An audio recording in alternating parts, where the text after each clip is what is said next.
He has 4 kids, but now, not one of them wants to come home, so he makes a decision. He's going to cross the entire country just to ask them one question. You happy? Yeah, of course I am. When he sees his daughter smiling, so happy with her life, he doesn't interrupt. He quietly turns away. But when he visits his youngest son, something feels off. And you're happy? Happy? Yeah. I get paid to bang a big loud drum all day. Of course I'm happy. There's guilt in the boy's eyes, just like his oldest daughter. He hesitates before answering, and that's when it hits him. They're all lying to him. To find out why, he invites everyone home for Thanksgiving. Frank starts preparing days in advance. He's always been frugal, but this time he splurges. Fine wine, a brand new grill. He buys it all without blinking. Then, the night before Thanksgiving, his youngest calls, says he can't make it work stuff. Frank jokes, guess I'll drink all this wine myself. But when he listens to the voicemail, his heart sinks. One daughter says her kid is sick. Another says she's on a last-minute business trip. Oh, and by the way, his oldest son isn't coming either. The big holiday dinner turns into a table for one. This once warm house now feels like a tomb. Besides the holidays, they barely call. But when his wife was alive, they talked to her all the time. He's hesitated for years. Now, he decides. He's going. He'll cross America himself to find out why the people he loves have drifted so far away. And here's the truth. He's sick. Pulmonary fibrosis. No flying, no stress, no intense activity. He lives on daily meds. So this journey, it could cost him everything. Follow me. The story's just getting started. He traveled across the country just to feel close to his son again. But when he got there, he didn't even make it past the door. Frank sat on the steps, heart sinking a little more with each minute. He figured maybe his son was working late, so he waited and waited, but no one came. The cold night air seeped through his coat, chilling him to the bone. Time seemed to freeze around him. Eventually, with nowhere else to go, he picked up his suitcase and walked away. Under the dim streetlights, his shadow looked small, but then something caught his eye, a painting in the window of a gallery. He stopped. That style, he knew it. He stepped closer, and there it was, his son's name on the wall. For a moment, he was back in time, remembering a quiet conversation between father and son.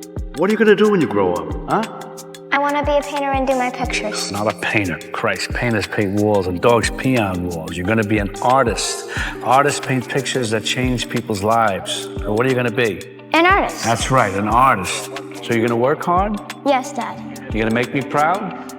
I'm trying, Dad. He turned back to the painting and smiled, not with sadness, but with pride. That night, he headed to a 24-hour convenience store to pass the night. And there, a 94-year-old man started talking to him. He was healthy, but far from happy. Somewhere along the way, he said, his kids stopped calling. People envied his lone life, but without love, it had become a burden. Some days, he even wished he'd get sick, just so his children would care again. Frank sat quietly, because in that man's story, he saw his own reflection, and he realized there are far too many parents feeling the same way. The next morning, he made it into the building. He stood outside his son's door and knocked again and again. Still no answer. He told himself he's just out of town. He crouched down slowly and slid a note under the door. I wanted to surprise you. Sorry I missed you. I'll call you soon. Love, Dad. It wasn't the start he hoped for, but Frank knew he couldn't give up now because next stop was his daughter. Follow me. The story's just getting started. He traveled miles to see his daughter, but she greeted him with a forced smile, even rushed him to leave early. Along the way, he met many travelers, but he felt like there was a glass wall, keeping him from connecting with anyone. A few days later, Frank finally saw his daughter, making a call in her garden.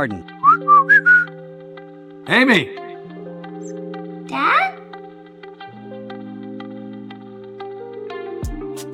What are you doing here? What do you mean, what am I doing here? Everybody didn't show up for the visit, so I said, if you don't come to me, I'm gonna go to you. You crazy man. Amy was a corporate executive, married to a wealthy man. To outsiders, she seemed to have it all. But when her father visited, her smile was clearly strained. When Frank brought up her husband, she quickly changed the subject, asking her son to take Frank golfing. Frank didn't think much of it, just enjoying the time with his daughter and grandson. That evening, her husband came home. They acted loving in front of Frank, but at dinner, the grandson looked at his dad with coldness and resistance. He says no, he means no. If he changes his mind, he knows where it is, he can get it himself.